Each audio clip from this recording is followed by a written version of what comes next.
오늘 이 시간에는요, 왕좌 서바이벌. 이거 엄청 무슨 프로그램 제목 같은데, 왕좌, 왕의 자리죠. 이 왕좌 서바이벌이라는 제목으로 함께 우리 하나님 말씀 듣도록 하겠습니다. 최근에 보신 분도 많이 계실 거예요.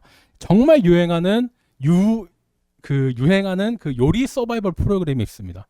혹시 보셨습니까? 예, 흑백 요리사. 이 넷플릭스에서 이렇게 많이 보는데, 뭐 이렇게 방송이나 이런 데서도 이제 조금씩 많이 이제 노출이 되고, 요즘 이제 정말 이제 핫해지고 있는, 유행하고 있는 그런 프로그램이 되겠습니다. 뭐 요리 계급 전쟁 이런 식으로 이제 이 포스터에도 적혀 있는데요. 바둑에 이제 흑백 돌이 있지 않습니까? 잘하는 사람이 백색 돌을 쓰고, 좀 이렇게 도전하거나 이런 좀 하수인 사람이 이제 흑백 돌을 검정돌을 사용을 하는데, 거기서 이제 그대로 가져와서 요리니까 이걸 이제 수저로 바꿨습니다. 좀 실력 있고 TV 나오면서 유명한 사람들은 백수저 이렇게 부르고요. 그다음에 이 백수저에 도전한 사람들을, 무명 요리사들을 이제 흑수저 이렇게 불러가지고 서로 이제 팀으로 나눠가지고 이제 서바이벌 경기를 하는 그런 내용입니다. 한식부터 뭐 중식, 일식, 양식 거의 모든 이 나라가 요리사 분들이 다 나왔어요. 그래가지고 이게 평가하는 것도 쉽지 않겠다 이렇게 이제 생각이 들었는데요. 이제 음식이 뭐 원래 이렇게 만들어지는 건지, 아니면은 잘 만든 건지 못 만든 건지, 이것도 이제 평가를 해야 되다 보니까 사람들이 딱 이 시작할 때부터 도대체 그럼 심사위원은 누구인가, 심사를 어떻게 하는가, 이거를 많이 궁금해했습니다. 그러다가 이제 누구나 납득할 만한 이 심사위원 한 분이 이렇게 딱 이제 사진에 보이시죠? 바로 백종원 씨입니다. 이분이 백종원 씨, 당연히 우리가 납득할 수 있는 딱 이분이 나왔는데, 여기 보니까 한 분 더 계시죠? 이분도 이제 심사위원인데, 바로 안성재라는 요리사 셰프였습니다. 백종원은 알겠는데 이 사람은 누구야? 뭐 이 사람 뭐 이렇게 뭐 그렇게 뭐 요리를 그렇게 이 사람이 잘해? 이렇게 이제 생각하시는 분도 계실 것 같은데요.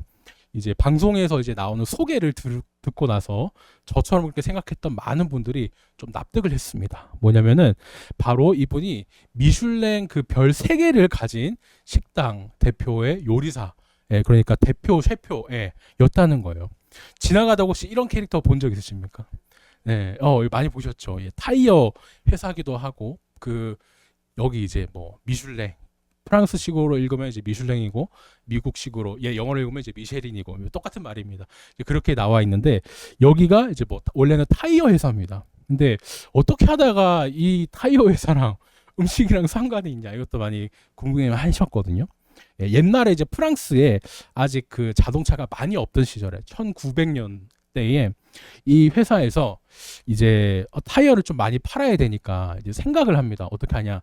이제 이 회사에서 맛있는 식당을 여러 군데 이제 자기네들이 찾아가지고 소개하는 책자를 만드는 거예요. 저희 뭐 주보 책자 만든 것처럼. 그렇게 해가지고 여기 맛있으니까 차 타고 가보세요 해가지고 이제 그거를 홍보차 뿌렸습니다. 근데 이게 생각지 못하게 이렇게 만들어 놓은 책자가 확 히트를 한 거예요. 엄청 인기를 끌었습니다. 그렇게 이제 시작된 가이드북이 이제 1900년부터 딱 1900년부터 시작했다 그러는데, 지금 이제 2024년이니까 약 이제 124년 동안 엄청 전통 있게 이렇게 가이드북, 이 책자가 만들어진 것이죠. 우리나라도 이제 문화 선진국이라고 하다 보니까요.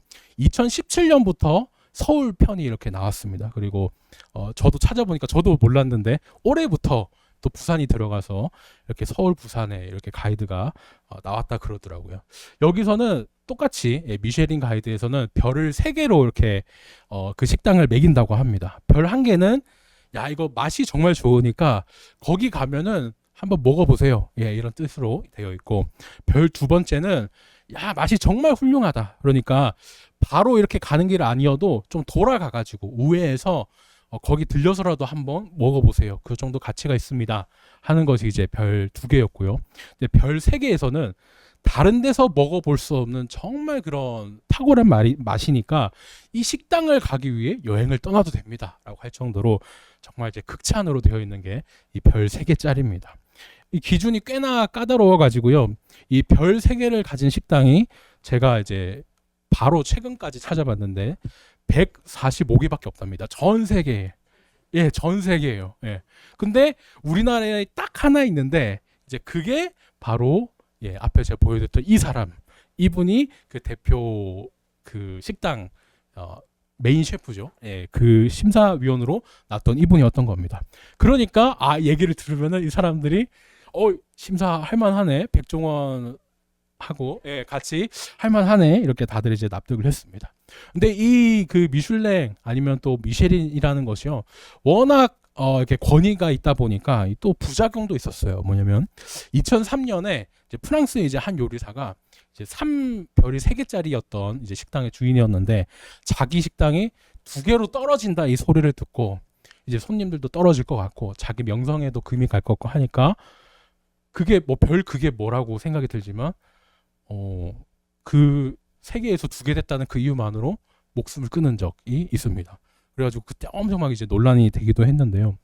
이 미슐랭에서는 이제 1년마다 별을 다시 매긴다고 그래요. 그러니까 막 올해는 뭐 별이 없다가 뭐 내년에 갑자기 새로운 식당이 별을 달고 나타날 수도 있고 별 3개인 곳이 엄청 뭔가 조금 실수해가지고 별을 아예 다 잃어버리기도 하고 이게 정말 피가 말린다고 합니다. 어떤 이탈리아 요리사 한 분은요, 이렇게 왜 이렇게 당신 장사도 잘하고 그랬는데 이 유명한 식당 없앴습니까? 물어보니까 계속 이제 매년 이 심사를 받는다는 생각, 언제 몰래 와서 심사 받을지 모른다는 그 불안함이 너무 심해가지고 자기가 이제 제대로 살지를 못하겠다는 겁니다. 그래서 너무 괴로우니까 나는 아예 이 식당 별 필요 없다. 나는 자유롭게 지내겠다 해가지고 난 식당을 그만뒀습니다. 이렇게 얘기한 것도 제가 인터뷰를 봤습니다. 참 그저 별 지키는 일이 얼마나 또 힘든지 그것도 저희가 알 수 있었네요. 참 맞는 말입니다. 이게 1등을 하는 것보다 더 힘든 게요. 이 1등을 지키는 일이라고 하죠. 이 별을 지키는 것도 뭐 미슐랭에서는 마찬가지일 거고요. 뭐 저희가 뭐 학교 다닐 때 뭐 1등을 하는 것보다 1등을 지키는 게 다음에 또 계속 1등 하는 게 어렵다. 뭐 스포츠에서도 그렇고 금메달 계속 따는 게 어렵다. 그런 것처럼 참 이 최고의 자리를 지킨다는 것 이게 얼마나 힘든지를 저희가 알게 됩니다. 가장 높은 자리에 올라섰다면은 기쁘죠. 하지만 그 기쁜 거는 또 잠깐이고 내가 어떻게 하면 계속 이 자리를 지킬까? 내가 어떻게 무슨 방법을 써야 내가 여기서 자리에서 안 내려갈 수 있을까? 요걸 이제 생각하게 되지 않습니까? 특히 또 정치 권력에서도 그럴 겁니다. 목사님 무슨 정치 얘기를 합니까? 생각할 수도 있지만 우리나라 얘기 말고 오늘 말씀에 나오는 왕들의 얘기 쫙 나왔잖아요. 이 북이스라엘의 왕들의 얘기를 저희가 또 함께 들으려고 합니다. 지금 이제 이 왕들이요, 이 왕의 자리를 놓고 막 서로 난리 났어요. 죽이고 뺏었다가 그 다음에 죽이고 뺏겼다가 다시 되찾는 일은 없죠. 이미 죽었으니까. 다시 죽고 막 뺏었다가 이렇게 계속 반복하는 일이 오늘 말씀에서 일어납니다. 실제 목숨을 가지고 예능이 아니라 실제 목숨으로 왕좌 서바이벌을 하는 이 난리판이 오늘 말씀인데요. 도대체 무슨 일인가 함께 좀 살펴보도록 하겠습니다. 저희가 저번 주 이제 예후 말씀을 들었죠. 어떻게 했습니까? 예후가 그 악한 아합 왕 일가 다 모두 없으니까 하나님께서 물론 계산적이긴 했던 예후지만 그래 너 잘했다. 이건 잘했다. 너의 자손 4대까지 내가 다스리게 해줄게. 이런 식으로 약속을 해줬습니다. 자, 그래서 저희가 한번 세보면요. 예후 다음으로 유다 왕 말고 이스라엘만 한번 세보면요. 자, 예후 다음으로 하나, 둘, 셋, 넷 해가지고 이스라엘 왕 스가랴 여기까지 와 있고 오늘 말씀이 이 이스라엘 왕 스가랴에 해당하는 그런 본문이겠습니다. 스가랴 선지자랑 다른 동명이인이고요. 다른 사람입니다. 이때 전에 또 배경을 제가 잠깐 설명을 또 해드려야 될 텐데 이스라엘이 제일 잘 나갈 때 라고 할 수도 있겠습니다. 물론 제일 잘 나갈 때는 솔로몬 때죠. 이렇게 분단되기 전이었습니다. 하지만 이 나라가 딱 분단되고 나서 솔로몬 때만큼은 잘 나가진 못했겠지만 그만큼 좀 전성기를 누렸던, 그러니까 북이스라엘과 남유다가 합쳤을 때 예전 땅을 좀 수복한 그 정도에 되는 것이 지금 이때가 되겠습니다. 맨날 이제 북이스라엘은 초대 왕인 여호보암 1세 때 그때 죄 때문에 혼나죠. 이 베델과 단에 예루살렘 가서 예배 드려야 되는데 자기네 우상을 만들어 가지고 섬긴 것 때문에 계속 혼나고, 또 반대로 이제 남유다는 계속 왕이 좀 잘 섬기는 것 같다가도 교만해 가지고 또 혼나고, 이런 식으로 계속 이 패턴이 이제 반복이 되는데요. 이 더욱이 이제 그렇게 서로 이제 혼나는 부분이 있지만 서로 사이도 안 좋다 보니까 이 도저히 좀 주변 나라에 비해서 성장할 기회가 원래는 많이 없었습니다. 근데 하나님이 이제 이 남유다와 북이스라엘에 기회를 한번 주세요. 좀 잘 먹고 잘 살게 해주면은 혹시 얘네들이 정신 차리고 돌아올까 이렇게 생각을 하셔서 이제 계속 두 나라들 괴롭히던 요 위에 아수르가 있었는데, 이 아수르를 하나님이 탁 때립니다. 그래가지고 이 아수르가 여기 쳐 내려오지 않고요, 이제 자기네 내부적으로 싸움을 시작해요. 그러면서 막 북쪽이랑 싸우고 하면서 요쪽에 남쪽에 있는 그러니까 여기에 있으니까 남쪽에 있는 이제 북이스라엘 남유다는 신경을 못 쓰게끔 그렇게 하나님이 해주셨습니다. 그러니까 그 동안 어떻게 됩니까? 이제 평소 자기네들 공격하던 아수르가 쳐들어오질 않으니까 그 힘을 잘 축적을 해가지고 북이스라엘 북왕국은 북쪽으로 쭉 나가고요. 그 다음에 남왕국 유다는 남동쪽으로 쭉 이렇게 나와서 최전성기를 솔로몬 다음으로 그 전성기를 이제 맞았다, 저희가 이렇게 생각하면 좋겠습니다. 이때 이제 북이스라엘의 왕은요, 여로보암 1세 아니고 2세였고요. 그 다음에 남유다는 왕 이름이 뭐였냐면 아사랴라는 왕이었습니다. 저희 오늘 1장에 나오는 이 왕 이름도 아사랴가 되겠습니다. 열왕기에서요, 왕들을 쭉 얘기할 때 보시면요, 이 두 나라를 같이 비교하면서 얘기를 많이 합니다. 그러니까 북이스라엘 누가 몇 년째 다스릴 때 남유다에서는 누가 왕이 됐다. 반대로 남쪽에서 누가 몇 년째 다스릴 때는 북쪽에 누가 왕이 됐다. 이런 식으로 일부러 계속 이제 비교하면서 보여주고 있거든요. 목사님 이게 북쪽 남쪽 이게 너무 헷갈려요 이렇게 생각이 드신다면은 저희 그 주보에 나와 있는 이 연대표 이거를 참고해 주시면 좋겠습니다. 최고 솔로몬 다음 가는 전성기가 지금 이제 여로보암 2세. 여로보암 1세는 초대 왕이니까 너무 멀죠. 여로보암 2세가 있고, 그 다음에 우시야, 아사랴. 왜 또는이라고 나왔는지도 설명을 드리겠습니다. 아사랴 이때가 북이스라엘과 남유다의 전성기였다, 이렇게 생각해 주시면 좋겠습니다. 여기서 여러분 제가 2세라고 이렇게 말씀을 드렸는데요. 남유다에서는 이제 아사랴 이 사람이 이제 왕이 되어가지고 오늘 1절 말씀대로 이렇게 다스리고 있습니다. 이 아사랴의 왕에 대한 또 설명을 드리자면요, 이 아사랴의 아버지는 아마샤입니다. 근데 이 사람이요, 좀 약간 처음에는 하나님 잘 믿고 그랬는데 나중에 좀 교만해져가지고 북이스라엘 요아스라고도 하는 요아스한테 싸움을 걸어요. 그러다가 져가지고 북이스라엘 포로로 끌려갑니다. 남유다 왕이 북이스라엘 포로로 끌려가는 거예요. 아니 지금 그러니까 왕의 자리가 비게 된 겁니다. 왕이 포로로 끌려갔으니까 누가 메꿔야 될 거 아닙니까 일단은. 그래서 당시에 16살밖에 안 된 이 세자 아사랴가 왕이 됩니다. 근데 정말 오늘 말씀을 보면은 여기 16세에 됐고 52년간 다스렸다 이렇게 되어 있거든요. 근데 정말 그 52년 동안 다스렸냐? 그건 또 아닙니다. 제가 왔다 갔다 하면서 좀 설명을 좀 잘 드리고 싶은데, 여기 보면 이제 겹쳐 있죠. 한 사람만 이렇게 되는 게 아니라 겹쳐 있습니다. 아버지 아마샤랑 아들 아사랴가 같이 다스린 기간이 꽤 됩니다. 왜냐? 자기 아빠는 포로로 가고 있으니까 명색상 이름은 아마샤라고 하지만은 실제 정치는 남유다에 남아있는 끌려가지 않은 아사랴가 이렇게 같이 통치를 하고 있는 거죠. 이렇게 막 같이 겹친 것을 총 합쳐가지고 이제 52년이라는 좀 긴 시간이 됐습니다. 실제로 이제 다스린 기간은 좀 이제 짧게 되겠습니다.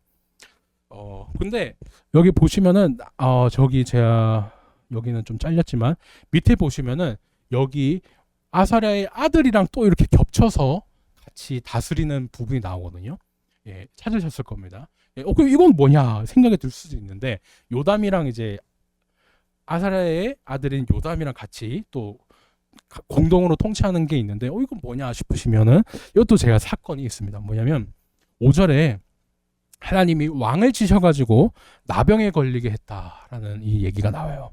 나병에 걸렸으니까 당연히 이제 부정하고 모든 정치에서 물러나야 됐기 때문에 이제 자기는 이제 별궁에 거하면서 자기의 아들이긴 요담에게 맡기고 이제 다른 궁에 머물게 됩니다. 연대표에서 이제 요담과 같이 다스렸던 게 이렇게 제가 설명이 되는 것이죠. 그러면은 궁금한 게 있죠. 왜 갑자기 뜬금없이 나병이 걸렸냐 생각할 수도 있는데 4절을 보면요. 앞에 산당 제거하지 않은 죄. 그것 때문에 나병 걸린 거 아니야? 그렇게 좀 생각할 수가 있습니다. 근데 우리말을 보면 그런데요. 원어를 보면은 이 4절이랑 5절이랑 좀 이렇게 구분이 되어 있어요. 그러니까 이게 어떻게 하다가 나병이 됐는지 사실 열왕기 하의 말씀으로는 저희가 좀 잘 알 수가 없습니다. 예, 오늘 그래서 저희가 이제 역대하 말씀도 같이 한번 보겠는데 제가 들고 왔습니다. 오늘 이제 열왕기에서는 이 사람의 이름이 아사랴였어요. 그런데 역대하에서는 26장에 우시야, 그죠? 아시죠? 우시야라는 이름으로 나옵니다. 우시야라는 이름으로 더 많이 아시는 분도 계실 겁니다. 왜 이름이 다르냐? 뭐 이렇게 뭐 통일하든지 좀 이렇게 하지 생각 들 수 있는데 제가 좀 이렇게 설명을 드리자면 세종대왕님 있죠. 세종대왕님이 세종이 우리가 아는 제일 유명한 이름이고 그 다음에 세종대왕이 처음 태어났을 때 성이 이시니까 이제 이도 이게 그 본명입니다. 그리고 왕이 되기 전에 때는 충녕대군 저희 세종시에도 막 많이 캐릭터 붙어 있는데 충녕대군이었고 이제 후대 되어서 실록 작성하고 그때 세종이라는 이름으로 저희가 이제 많이 부르게 되죠. 그러니까 왕이 되기 전에 그리고 왕으로 직접 이제 즉위하고 나서 이 두 이름이 생기는 것처럼 다른 이름이 생기는 것처럼 열왕기에 있는 아사랴 이거는 이제 왕이 태어날 때 가진 이름이고 그 다음에 역대기에 나온 이제 우시야는 본격적으로 이제 자기가 왕이 돼서 다스리기 시작한 그때쯤에 즉위에서 불린 이름이다 그렇게 생각하면 좋겠습니다. 그러니까 뭐라고 되어 있어요? 아사랴라고 되어 있지만 또 또는 해서 우시야 이렇게 되어 있습니다. 저희는 그냥 뭐 같은 이름이다 이렇게 생각해도 좋겠습니다. 이 아사랴는요 이제 어떤 사람이었냐? 저희가 열왕기 하 본문이기 때문에 이제 아사랴라고 많이 얘기하겠습니다. 처음에는요 참 하나님을 잘 믿고 잘 따랐어요. 그런데 나중에 이제 먹고 살만해지니까 똑같이 그 유다 왕의 패턴을 따라서 교만해져 버렸습니다. 다른 이방 어떤 일이 있었냐? 제가 이거를 말씀을 보여드리면서 설명을 드리면 이게 다른 이방 나라를 자기가 보니까요. 왕이 제사장 역할을 같이 하는 나라가 있는 거예요. 이거를 이제 아사랴 왕이 보는데 이거 부러운 거지. 뭐냐면 자기가 제사를 드릴 수 있다. 이거는 정치, 종교 이걸 자기가 왕이 꽉 잡고 있는 거잖아요. 그래서 나도 저거 하고 싶어 이렇게 생각해서 언제나 이제 아사랴가 여기서는 이제 우시야라고 되어 있죠. 제사장들 다 있는데 성전에 들어가서 그럽니다. 야 나와봐, 나도 제사 드릴 거야. 말이 안 되는 일이죠. 상상이 안 됩니다. 그런데 얼마나 교만했는지 이제 우시야가 그랬다는 거예요. 제사장은 구별된 레위 지파, 그것도 이제 아론의 자손들만 이제 가능했는데 제사장들이 이제 말리죠. 임금님 여기서 이러시면 안 됩니다. 저희가 이거는 해야 되는 일이고 이러시면 안 됩니다. 막 이렇게 말리는데 아사랴 왕은 자기가 이제 막 제사 드려야 된다는 그거에 이제 너무 꽂히고 막 그랬는지 화가 나가지고 막 이렇게 저희가 이제 여기 본문에도 나와 있듯이 제사를 드리려고 막 하다가 화를 딱 내거든요. 근데 그때 이제 화를 낼 때 바로 나병이 이마에 생겨 버립니다. 정말 이게 사실 이제 엄청난 사건이죠. 바로 이 사건 때문에 아사랴 왕, 다른 이름으로 우시야 왕이 나병에 걸리게 되는 겁니다. 이 이야기가 이제 역대기에 이제 기록이 되어 있고 열왕기하 저희가 오늘 읽은 본문에 있는 15장에서는 이 기록이 또 이렇게 쑥 빼셨어요. 왜 기록을 안 했을까? 이유가 이제 두 가지가 있습니다. 뭐냐면 우리 한국 사람에게 우리 초등학생도 우리가 일본 식민지였다. 이게 너무 뻔한 일이니까 그렇다는 거. 또 세종대왕님이 한글 만드셨다는 거 초등학생도 알 정도로 유치원생도 알 정도로 너무 당연한 이야기니까 막 그것과 같이 당시 포로로 끌려간 백성들에게도 이 우시야 왕이 나병 걸린 이유가 너무 당연해서 너무 잘 아는 이야기라서 굳이 안 적었다. 이렇게 생각할 수도 있고요. 또 다음으로 이 남유다 아사랴 왕의 이야기를 나중에 나오는 북이스라엘 왕들과 좀 비교하기 위해서 일부러 좀 내용을 좀 축소했다. 이런 의도로 저희가 또 볼 수도 있겠습니다.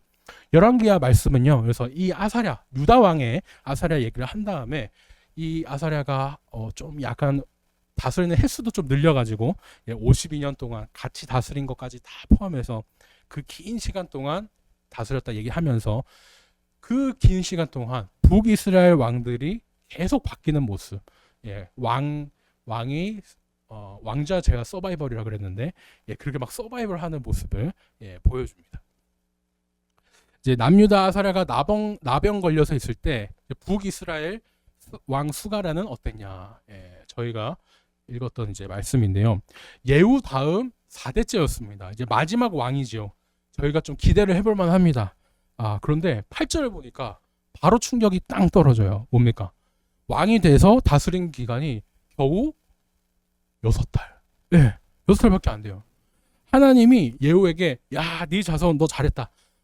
그 나쁜 아합 왕 잘 없앴고 내가 너 이후로 4대까지 내가 왕이 되게 해줄게 약속을 하셨는데 정말 하나님이 약속하신 그대로 4대까지 왕을 시켜주셨어요. 그런데 그 기간이 6달밖에 안 됐다. 이게 어떻게 해? 하나님은 당연히 약속 지키신 거지만 이게 어떻게 저희가 봐야 되는가? 참 이렇게 헷갈립니다. 어떻게 그것도 지금 왕위를 뺏겼느냐 보니까요. 말씀을 보니까 반역을 맞아서 이렇게 왕의 자리를 뺏겼다고 합니다. 12절에 하나님 하신 말씀 그대로 정말 그렇게 이루어졌다. 정말 그대로 되니라. 이렇게 성경은 담담하게 그래도 말씀이 이루어졌다니까 하나님 약속 지키셨어. 이렇게 이제 마무리를 합니다. 그리고 오늘 딱 이 스가랴부터요. 오늘 설교 제목대로 정말 왕좌 그 서바이벌이 시작이 됩니다. 10절에 보시면요. 야베스의 아들 살룸이라고 되어 있습니다. 이 사람이 마지막 스가랴를 이렇게 죽이고 반역을 한 것이죠. 이 사람은요. 야베스의 아들이라고 되어 있는데 이 야베스는 야베스 길르앗의 줄임말입니다. 제가 지도를 들고 왔는데 여기 길르앗 여기 보이시죠? 저희 주보 그 책자에도 있습니다. 보면은 여기가 요단강 동쪽이에요. 요단강 동쪽입니다. 그런데 여기에서는 이제 조금 잘렸지만 그대로 있네요. 사마리아하고 여러 이제 중요한 곳은 또 이 요단 서쪽에 많이 있었습니다. 그러니까 실제로 이제 그 고고학적으로도 보면은 어느 나라나 그렇듯이 좀 이렇게 지역적인 갈등이 있었어요. 전에 이 북이스라엘 그다음에 남유다가 전성기였었다. 솔로몬 다음으로 전성기였다고 그랬는데 이때 그러니까 돈이 동쪽보다 서쪽에 좀 많이 몰렸습니다. 왜냐하면 수도가 서쪽에 있으니까. 그러니까 어떻게 동쪽 사람 입장에서는 이 불만이 생기죠. 계속 이렇게 불만이 쌓였다가 뻥 하고 이제 터진 것이 이번 이제 쿠데타였습니다. 그렇게 이제 예후의 4대 그 스가랴가 왕이 된 지 반년 만에 죽게 되지요. 그러면서 북이스라엘에서 가장 길었던 예후 전체 왕조를 봤을 때 이 가장 길게 다스렸던 예후 왕조가 허무하게 이렇게 반년 만에 끝나게 됩니다. 참 보면요, 처음 이 복을 갖다 줬던 예후의 삶과도 같은 것 같아요. 뭐냐면 예후도 처음 어땠습니까? 하나님 잘 믿었죠.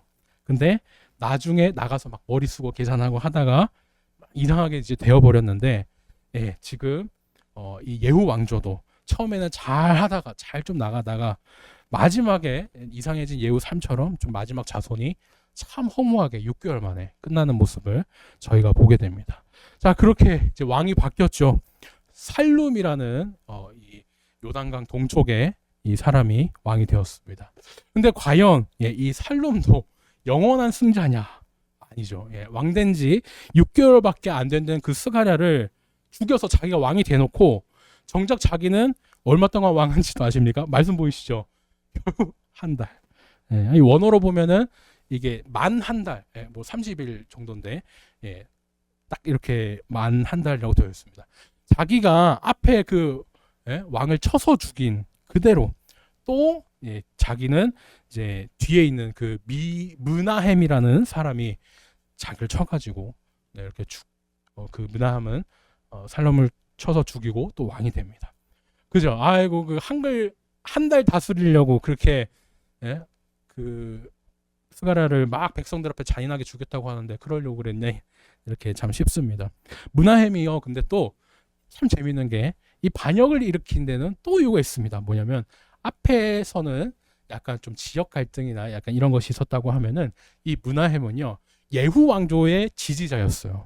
그러니까 자기 생각에는 그쵸 스가랴가 하나님이 4대까지 다스리라고 한 그 왕이었기 때문에 좀 더 이제 잘 살아 있어야 됐는데 나는 예후 지지자니까. 근데 6개월 만에 반역을 당해서 죽으니까 아 이거는 정의감이 불탄다 일 수도 있고 일종의 또 복수로 이 살렘을 이제 죽이고 자기가 또 왕이 된 것이죠. 그렇게 약간 좀 복수해서 정당성이 됐는지 모르겠지만 이 문하햄은요 10년을 다스리게 됩니다. 근데 그동안 많이 또 10년이라는 시간이 지나다 보니까 많이 바뀌어요. 전에 아수르가 자기 나라 안에서 싸우고 또 북쪽을 신경 쓴다고 이제 북이스라엘과 남유다가 있는 남쪽을 신경 안 쓰고 있었는데 이제 아수르가 정신 차리고 다시 힘을 얻으면서 이 북이스라엘에 쳐들어오기 시작합니다. 늘 이제 하나님 백성은 하나님을 믿기만 하면 그 하나님이 딱 지켜주셨는데 이번에는 어떻게 또 대처를 할지 저희가 계속 보겠는데요. 문하햄 자신 이제 스스로가 반역으로 이렇게 하나님이 뭐 이렇게 시켜서 왕이 됐다기보다는 사람의 평법으로 막 자기 방법으로 왕이 되다 보니까 생각하는 게 똑같아요. 아수르를 대하는 것에서도 하나님을 의지하거나 그러지 않습니다. 똑같이 이번에도 사람의 생각, 사람의 평법을 쓰죠. 어떻게? 아수르가 딱 쳐들어오려고 하니까 바로 자기 나라 부자들, 예, 북이스라엘이죠. 북이스라엘 그 부자들 쫙 불러가지고 재산을 뺏어가지고 그걸로 아수르 왕한테 잘 봐주세요. 이렇게 뇌물을 갖다 줍니다. 예. 그 정도 제가 이제 그 주석이나 이걸 보면서 또 연구를 해봤는데 당시에 6만 명 정도를 노예로 살 수 있는 그러니까 당시에 어마어마한 군대를 만들 수 있는 그 정도의 이제 돈을 딱 이제 아수르 왕이 받고요. 그래? 그럼 너 나랑 친하게 지내자 이렇게 하고 자기 나라로 이제 돌아간 거죠. 돌려보낸 겁니다. 근데 이것도 사실요 그 엄발에 오줌 누기밖에 안 돼요. 예. 상황이 더 나빠집니다. 나중에 저희가 또 주일 말씀 또 수야 묵상에서 보겠지만 결국 이때 준 뇌물 돈이 나중에 자기네 북이스라엘 다시 쳐들어올 때 멸망할 때 쓰이거든요. 참 이게 그냥 잠깐만 넘긴 거지 근본적인 해결은 전혀 안 된 것입니다. 사람을 이제 그런 편법을 써가지고 이제 그 문하햄이 자기 아들 부가히야한테 왕위는 잘 내렸습니다. 근데요 이 아들 왕은 또 2년 만에 또 반역을 당해가지고 이 왕위를 뺏기게 돼요. 베가라는 사람한테 이렇게 이제 반역을 당하는데요. 이 사람은 또 왜 무슨 이유로 이렇게 또 쿠데타 반역을 했느냐 보면은 베가라는 이 사람이 반아수르파였습니다. 그러니까 앞에 문하햄과 아들 부가히야는 아수르한테 막 뇌물 주면서 좀 친하게 잘 지내요 하면서 친아수르파였다고 한다면 지금은 이렇게 아까가 지역 갈등이었다면 지금은 이제 정치 갈등과 같죠. 친아수르냐 반아수르냐 그 갈등 때문에 지금 베가가 이제 선왕을 이렇게 죽이고 반역하는 모습이 되어 있습니다. 제가 왜 서바이벌이라고까지 했는지 정말 복잡하고 너무 혼란스러운 이런 모습을 보게 됩니다. 지금 북이스라엘 모습이요 참 그래요. 하나님이 왕을 세우는 이게 아니라 내가 내 마음대로 막 남을 쳐서 지금 왕 내가 죽이기만 하면 내가 왕이 될 수 있는 그렇게 이상하게 생각하는 난리 정말 판입니다. 근데 그 속에서 나도 한번 왕 돼볼 거야 이러면서 싸우는 모습 너무 정신이 없죠. 사무엘 상하, 열왕기 상하 저희가 연달아서 쭉 보면 좋다고 말씀을 드렸는데 오늘 이 열왕기 하에서 이번 15장이 돼서야 이제 아수르가 드디어 등장을 합니다. 예, 이 북이스라엘이 아수르한테 망하잖아요. 정말 딱 느낌이 오죠. 아, 북이스라엘이 하나님 떠나더니 정말 그 북이스라엘 망하게 하는 아수르가 다가오고 있구나. 곧 망하겠구나. 저희가 그것을 좀 느낄 수 있고 이것을 원래 받았던 포로로 잡혀있던 그 이스라엘 백성들도 딱 보고 그렇게 느꼈을 겁니다. 근데 이렇게 북이스라엘이 계속 막 이렇게 왕이 바뀌고 하는 와중에 제가 제일 처음 설명을 드렸던 비교되는 왕, 비교되는 한 나라가 있어요. 바로 남유다였습니다. 아사랴, 우시야 였지요. 맨 처음에 제가 그 아사랴, 우시야 말씀을 드렸는데 역대기에서는요 어쩌다가 나병 걸렸는지 그걸 얘기 다 쫙 해놨는데 오늘 열왕기에서는 희한하리만큼 왜 나병 걸렸는지 좀 얘기도 좀 안 하고 다스린 날도 아버지 것에 그 다음에 아들 요담 것까지 다 합쳐가지고 막 좀 뻥튀기라고 표현해도 되겠죠. 52년이라는 긴 시간인 것처럼 이렇게 일부러 기록을 해놨습니다. 거짓말은 아니죠. 함께 공동 통치를 한 것이니까. 그런데 이 북이스라엘 사람들 보면요, 아니 자기네들 놀리는 것도 아니고 참 열받았을 것 같아요. 자기네들은 엄청 난리인 것처럼 막 그렇게 표현하지만 남유다는 정말 굳건하게 막 52년 동안 한 왕이 쫙 지키는 것처럼 그렇게 표현을 해놨으니까요. 근데 그 의도가 맞습니다. 뭐냐면요, 북이스라엘 사람들 향해서 계속 성경이 좀 혼내고 지적하고 했던 말씀이 있어요. 뭐냐, 모든 북이스라엘 왕마다 하는 말인데 뭐냐면 하나님 보시기에 참 잘했는데 산당은 제거하지 않았다. 여로보암의 그 죄에서는 떠나지 않았다라고 계속 그 지적을 했잖아요. 오늘 15장에서도 정말 몇 번이 반복되는지 모르겠습니다. 하나님께서요 예후 다음에 4대까지는 좀 봐줬어요. 근데 봐주는 거 딱 거기까지만 하셨습니다. 반면에 이제 남유다는 어땠습니까? 북이스라엘 그 정신없이 막 북이스라엘은 막 왕이 바뀌고 뭐 서로 뭐 반역하고 죽였다 하면서 막 이게 뭐 6개월 만에 뭐 한 달 만에 이렇게 왕이 바뀌는 와중에도 남유다는 굳건하게 조용하게 딱 이렇게 서 있잖아요. 일부러 열왕기에서는 어떻게 나병 걸렸는지도 좀 말을 삼가죠. 부정적인 내용은 좀 축소하고 그다음에 3대가 거쳐서 같이 다스린 거를 52년 동안 다스렸다고 또 좋은 내용은 확대해서 일부러 이렇게 좀 대조하기 위해서 보여주는 것을 저희가 알 수 있습니다. 북이스라엘은요 망신도 이런 망신이 없다 그렇게 말씀을 드렸는데 북이스라엘과 다르게 남유다는 부족한 점이 많지만 엄청 좋게 좀 이렇게 편의를 봐주는 것 같고 편애하는 것 같고 이렇게 덮어주십니다. 이 차이점이 딱 느껴지십니까? 마치 아벨과 가인처럼 일부러 이렇게 딱 비교하고 두 형제 나라인데 엄청 차이점을 이렇게 부각하고 있습니다. 아니 도대체 그 차이가 뭐길래 이렇게 두시냐 생각할 수도 있는데요. 제가 말씀드렸습니다. 남유다는 이렇다 저렇다 해도 산당에서 그렇게 안 했죠. 예루살렘 그 성전에 잘 붙어가지고 하나님을 그래도 잘 붙어서 잘 섬겼어요. 근데 북이스라엘은 오직 산당은 제거하지 않았다. 여로보암의 죄를 떠나지 않았다 하면서 계속 혼내셨는데 그게 바로 이 두 나라의 차이점이었습니다. 계속 하나님 떠나서 나 내 마음대로 할 거야 막 이렇게 하는 북이스라엘은 더 멸망으로 향하고 더 죄가 커지고 있고 그러지만 아수르도 막 다가오면서 하고 있지만 부족함도 많고 또 죄가 분명히 있던 남유다는 그래도 일단 하나님께 붙어 있기만 하니까 떨어지지 않고 하나님께 그 붙어 있기만 했는데도 어떻게 좀 있는 죄도 덮어주시고 잘한 건 잘했다 또 칭찬도 해주시고 이런 모습을 저희가 또 해석할 수 있습니다. 제가 말씀을 정리하겠습니다. 북이스라엘의 그런 계속 바뀌는 왕좌 서바이벌 이것을 보면서 드는 생각이 있죠. 예, 참 권력이라는 것이 허무하다라는 것입니다. 미슐랭 그 스타도 허무하지만 참 허무합니다. 북이스라엘은 산당에서 금 송아지 우상을 섬겼는데요. 왕을 욕심낸 사람들은 그것보다 또 우상이 하나 더 있었던 거예요. 뭐냐? 지금 이 세상에 내가 왕이 되면은 이것만 되면 아니면 이것만 뭐 없어져서 해결되면 내 삶이 참 행복하고 모든 것이 잘 될 것 같고 막 그렇게 왕자리를 우상으로 생각을 했던 겁니다. 근데 정작 그 왕자리 찾으니까 어떻게 돼요? 예, 뭐 6개월 만에, 뭐 한 달 만에, 2년 만에 참 무상하게 그렇게 사라지고 맙니다.